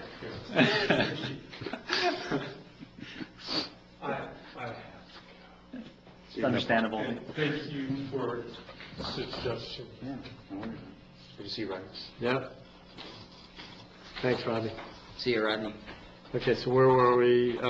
So that's all you have for your project update, all right? Or do you want Yeah, to well, the talk aeration about- project in the canal is on hold. The city is actually, I think the city and, FIT, with permission from the city, is trying to figure out and quantify, validate an accusation that the project was causing an issue for a homeowner. And, Oh, really? yeah, one of their assets. Guy has a big boat, and his AC units were pulling soot. And I don't know all the details, but from what I understand, his intakes are pretty low. Therefore, they're pretty close to the bottom. And the vacuum that comes off of them is pretty strong. I think it pulls 17 gallons a minute, or maybe it was something else. But long story short, FIT seems to think that, well, he's vacuuming stuff up off the bottom. So they're trying to validate that. They're trying to, otherwise, maybe they need to move their project somewhere else, if they are truly causing an issue. So it's on hold. All the aerators are off. There's nothing going on. And Did they collect enough data before the? Oh, well, it's not over. They're just, it's But paused. they did definitely collect some data, right? Data in terms of what? I mean, benefit they of the wanted to project? run it a lot longer, I guess, to. Well, yeah, so it was originally for a year, but it's going to go beyond a year because they're now considering modifying by way of oxygenation and things of that nature, not just blowing ambient air bubbles. So. But, yeah, you talked, I think, last time about, what, micro bubbles or something like that? Yeah, so the nanobubbles have been going on for a little while. That's I think I had two different references in two different meetings on the nanobubbles. But I think what they're hoping to do, so the nanobubbles, the surface tension of the water holds bubbles down. They can't come up. And what that proliferates the bottom with the bubbles. Now, what they want to do is take that technology and actually bring a higher degree of oxygen. So we'll see where that goes. So they might not have to use that much oxygen, they could just use the nanobubbles and just sink the oxygen down there? Mm-hmm. Yeah, and again, I'm not exactly sure of the details of this, but it's something that has intrigued the scientists at FIT. Yeah, let's do that too. And Allied Group is a willing partner as well. That would sound like, some of the elderly and stuff that have to go around with the oxygen, and basically there's a concentrator. I'm not sure how they work. I presume that's some kind of what they would be thinking of. that Thank you for technology. coming. Thank you. Bring your friends.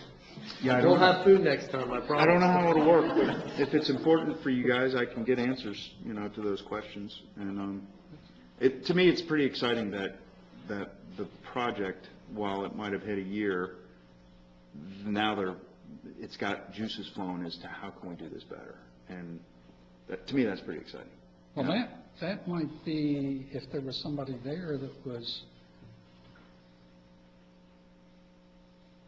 willing to either Somebody where? come and get involved with the project, to Give us an update?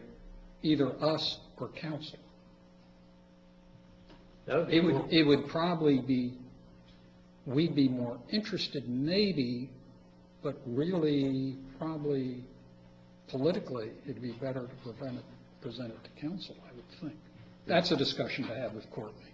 Yeah, okay. But if somebody says, well, that's, I think it would be, if it's been going over a year and they're finding things and adjusting, especially if they get to the point that they say, well, we're going to take a different track. Yeah. That's all I got. Okay. Anybody else? When do we get displays for the system that's on the roof? So Public Works is going to install the television in the lobby sometime soon. We'll be turning the power on tomorrow at 10 a.m. and flipping the switch. Once that's done, we have a scheduled meeting of November 1st to do a ribbon cutting ceremony with hopefully Courtney, the mayor, FTL, and ESA Solar. And we'll do that after we collect a month of data. Is it going to be available for people to pull up? Yeah, but we kind of wanted to collect the data first, and then we'll launch everything with the video and everything all at once and kind of do the prep work. It'd be cool to put it on the, It'll be on the website, and there'll be a link and everything. It'll be live, and you can see it Wait, you're saying a ribbon cutting when? November 1st. November 1st. Yeah. I haven't gotten it finalized, so I didn't want to bring it up yet, but yeah, that's a tentative date. That's a Thursday. Mm-hmm. So what's FPL's? If they backed it up a day, they could do it during council meeting. Okay. That's also Halloween. Why is FPL coming? Why is it coming? Somehow. Because it ties into the grid, and they just want to show support for what we did. I mean, The ghost in the machine. Still on the grid, and they do support it, so. Do they support? Yeah. Nancy was in That's my the office. question. Do they support? Nancy was in my office, she was really They excited. tolerate it. Yeah, well, I mean. That's the way I look at it, but. As it just might. That's what she said to me. If they supported it, they would ask the state legislature to change the rules. There's many levels of support. That's what I hear. Reluctant support. I think Coerced. Nick's trying to be inclusive. Yes. Yeah. Yeah. Dragging You're very generous. You're very generous. Okay, so anybody else with project update? Just a quick one on the solar. I started a dialogue with two different people. One was my land, the guy I'm renting from, and he has several rental properties. And he was saying, yeah, I've been thinking about maybe turning this one into solar, kind of start investigating it yet. So I looked into it, and it was, right now for solar, if you buy solar power, there's a 30% federal tax credit. So that takes off 30% of your cost. Unfortunately, if you're renting out houses, you can't take that credit. Yeah. But you can take accelerated depreciation, which when I talked to one vendor, said that a commercial could pay off a system in as little as, could depreciate it in as little as 3 years, which if somebody's, depending how your taxes work, could be worth a whole lot of money. And so that's something where probably a business person needs to get with their accountant and say, how do we play this game? Yeah, so I'm finding there's lots to learn, so I haven't got back with him yet, but I'm still investigating, giving some advice on that. And then I talked to the manager at the ABC store, and he was pretty excited about it. He was going to take it to his boss, present it to his boss. I basically said, talked to him about it, and I said, I'll get you a couple free quotes. And he said, well, I'll talk to my boss about it in corporate, right? Mm-hmm. And talk about it. Really, I've talked to That'd be a Julie. nice. You know, if you happen to know business to do any tax accountants, might be good if somehow to get somebody professional in the business to give you something, because if you're approaching businesses, yeah, the 30% doesn't hack it, but the accelerated depreciation, and there may be some other things out there that I don't know about, I'm not in business. But you can't, one thing you can't do as a landlord is you can't put solar on the roof and sell it to your tenants. No, but you can increase the rent And include it. and Right. include the electricity. That's The the way problem you with handle that is then when you advertise your apartment for rent and it's huge amount more than other apartments, people are gonna go, oh, I mean. Well, that's where you need to know what your payback is and everything, and, it may take us 8 or 10 years to pay it off. If a business paid it off in 3 years, they don't need to make nearly as much, they can, Yeah. it's, We didn't have enough details. Finish, please. Yeah, and just one other detail was like, Florida just passed a law that now you could lease solar power. So there's companies that are going around leasing, do a 20-year lease and just pay off your bill, which is, going to be less than your current bill, supposedly. But anyway, then, I was talking to you about trying to come up with some kind of marketing material, so we're working together on that. And then the other thing with unrelated to solar was when I was at the ABC store, they said that they don't recycle. And he was asking me about that. Oh, that's great, you're getting out there and. Talked to Nick about that, and we're going to try to figure out what to tell the guy, right? Yeah, we're working on it. Thank you, Steve. Yeah. That's a lot of hard work. Thank you for. Yeah, the biggest advantage of solar is to homeowners. If you guys haven't considered it, you should look into it, because it's a really good investment. And I don't know what the prices are now for solar when it's gone up, the tariffs, but I've maxed mine out. I'm going 10,000 watts. And in the future, I'll be able to charge my electric vehicle for free. That's awesome. Yeah. That's awesome. And the other cool thing I did today was I decommissioned a solar thermal collector. It was, I think it was like 40 years old, built back in the Carter era. when Jimmy Carter had his solar, It was an array on the White House. like a subsidy or something, wasn't it? No, he supported solar energy, and that's when Florida had all these solar manufacturers. This panel was actually manufactured in Orange Park, up in Jacksonville, during that era sometime. But unfortunately, was leaking and reached its useful life, and now solar thermal is pretty much dead, because solar PV is the way to go. Can I ask a potentially very dumb question, but I'm not afraid to ask it? If you got solar on your house, like, after a hurricane, you have to worry about a generator or anything like that, right? I mean, you've got... If you want to be truly independent, you'd have to have battery backups, like a Okay. Tesla wall, which Okay. would mean an additional expense. So I haven't gone to that level yet. Okay. Until those products become cheaper. Right. But there's at least one inverter that's on the market It'll give you that has up to, 1,000 watts or something, 1,500 watts. yeah, something like that. Enough to run a refrigerator or something like, it won't run your house, but you'd certainly run a radio and I think a refrigerator or a freezer As soon as maybe. During the storm, when the storm's over, Well, then when you're the back sun's up out, running. you'll get the power, but Yeah. as soon as the sun goes down, everything Yeah. goes off. So you have no Gotcha. battery backup, but it's better than nothing. Yeah. To have that feature, I would, if I did it again, I would probably choose that. Now, for what it's worth as far as cost goes, I've talked to one vendor, if anybody's interested, I'll tell you who it is, I won't publicize it, that they're running right around $2 per watt, which is what it was several years ago, even with the tariff. And the individual told me, that's one of the techs with the company, that most of their systems are coming back with less than a 10-year payback. Yeah. So Mine you was- pay $10,000, within 10 years, you have recovered $10,000. And it's a system with guaranteed parts for 25 years, so, Mine paid for itself in 8 years, yeah, and now it's all free power. My electric bill was $11 last month. yeah. Something to think about, rather than putting your money in the stock market.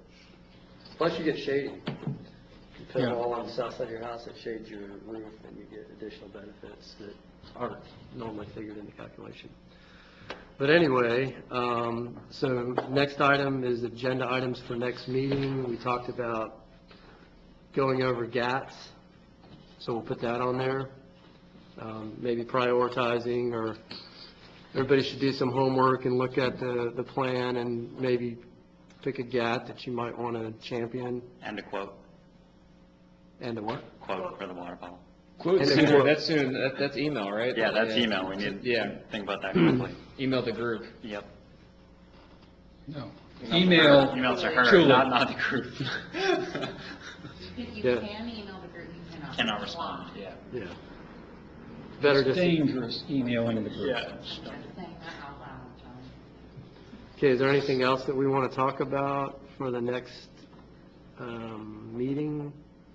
I think, last year when we had all the sewage falling into the river, here in Satellite and stuff, I'd love to get an update as to what's happened since then to prevent it from happening in the future. I don't know if that would require some phone calls to utilities or something, but I wouldn't.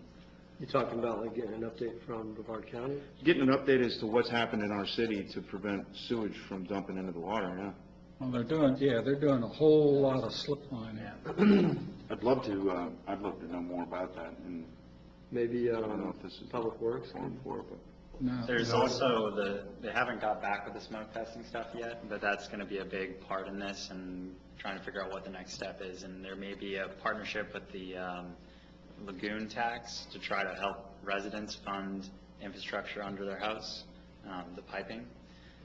So, we're going to find out soon if that's a big issue. Other than that, there's a whole Well, has you been can going also on. watch the Sorrel meeting that happened Yeah. on Friday. They did talk about that at the meeting. Yeah. And how do you spell that? So, S- Indian River Lagoon. Yeah, it's S-O-R-R-L. Save Our Indian River Lagoon program.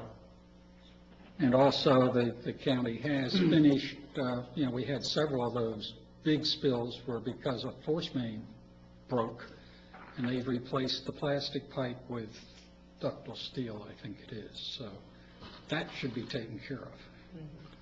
That's good. So on my streets, they were doing water line replacing, and that turned out to be a disaster.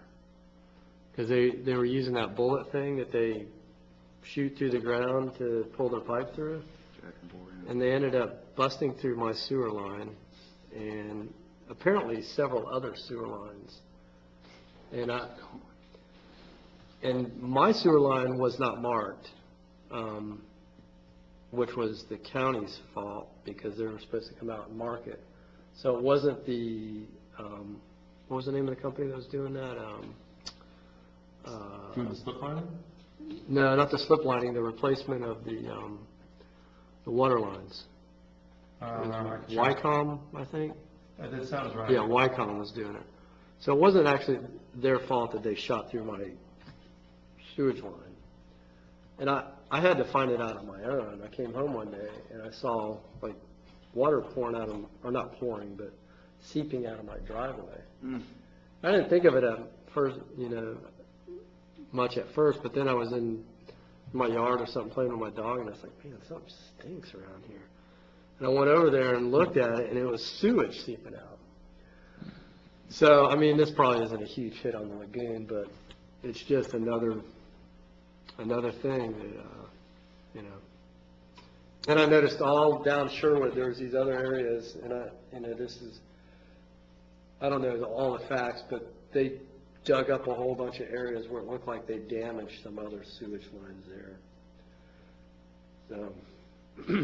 Well, they manage. They need to do that smoke test again because I'm not sure they fixed them all right. In front of my in-laws, they did one of those horizontal drilling. Oh, yeah. And then sometime later, there was a sinkhole in the street. Finally came out to find out after the county had to come out and dig up the sewer. Turns out they had perfectly perforated right through the middle of the ceramic pipe. Yeah. And sand had just come in and just clogged everything up. And, I mean, they couldn't have aimed it any better. I don't know how they did it. Yeah, so they can steer that thing up and down, supposedly. And if they know there's a sewer line, they can they try to figure out where it's located, and then they'll go underneath it and back up. That's the thing, because it had been marked. But they don't know when they hit it, I don't think. I mean, obviously they didn't when they hit mine. Is there anything we can do as a body to create some sort of recommendation or advice or something to, I mean, it sounds like such a disaster to me. It was like, how is it that this day and age we're blowing through people's pipes, we're not taking accountability for it, the homeowner's finding out when he gets out to play with his dog? I mean, why is this going on? Well, part of the reason, and it goes back to why we did the smoke testing, a lot of the infrastructure was rush built like decades ago, and we never mapped out when these houses were built and how the pipes were laid out. And so the county actually doesn't even really know a lot of that themselves either. There are people come out and they have to inspect and try to find them. Yeah, they were doing a lot of that. And so that's the problem, is there's just no data on that. No one knows. And now all the lines ground have penetrating radar that can pick yeah. up all sorts of stuff. No, I'm serious, I mean, nothing but. I think they had some of that out there. I'm pretty sure they did, but now they put a wire on every pipe so they know. They can sound it? Yeah, they can locate it a lot easier. But I don't know if they can get the depth with the radar. They might. Well, the locate folks can, if you're going to put in a fence or something, you call the locate folks and they come out for the different utilities, and we've done that for a couple of things, and they'll come out and mark up the street for you. Yeah. Although the problem with the sewer is that's on private property, so they don't bother to. In other words, I'm wondering how own much the sewer until it gets to the right of way. I'm wondering how much damage they did, and whether the city actually knows that, because it was kind of all undertaken with oversight of the county and this contractor. and City of Melbourne. So City of Melbourne hired Wycom to replace the water lines to the meters, and the county was involved just from locating the sewers. But anyway, we probably should have more involvement in that somehow, just to oversee it and make sure. Nick, you said you assembled a team or are going to kind of help you with accomplishing some of our targets or initiatives. What? You are the team. Right. But of course, we are the team. Well, citizens can also. Wasn't there some, I thought you had don't have to mentioned be on the something board about. like Rodney. Maybe I must have misunderstood you. I thought you were assembling some sort of, anyways. Well, no, I mean, in addition to working with the board, I mean, also other interested parties are more than welcome to join. Sure. You have like the beautification board working towards I their understand. goals, and even residents and businesses and things of that nature. Sure, absolutely. Do I have a team? We're working on it. Yeah, like back there waiting for us to, like, We all need know to, what to do. getting volunteers is the I hardest just thing to do. I misunderstood. Well, no, we do have a volunteer list. We have an But- official volunteer list that we're building, and there are, like I said, Raid from Doubletree was looking at helping us with the compost. Uh-huh. And then the Junior Sustainability Board, and it kind of segued from that. Yeah. Well, you know, still building. If you have any ideas for team members, and please. This city was built on volunteers, and we need to get back to that. So I remember when I was working on Sampson Island Park Committee, and we had a hard time getting people out there. They probably still do, but anyway, yeah, we've gone way over. So the next item, adoption of minutes, August 22nd, 2018. Move to approve. Second. Aye. Consensus. That's it. All in favor, say aye. Aye. Aye. Motion carries. All right, that's all I have.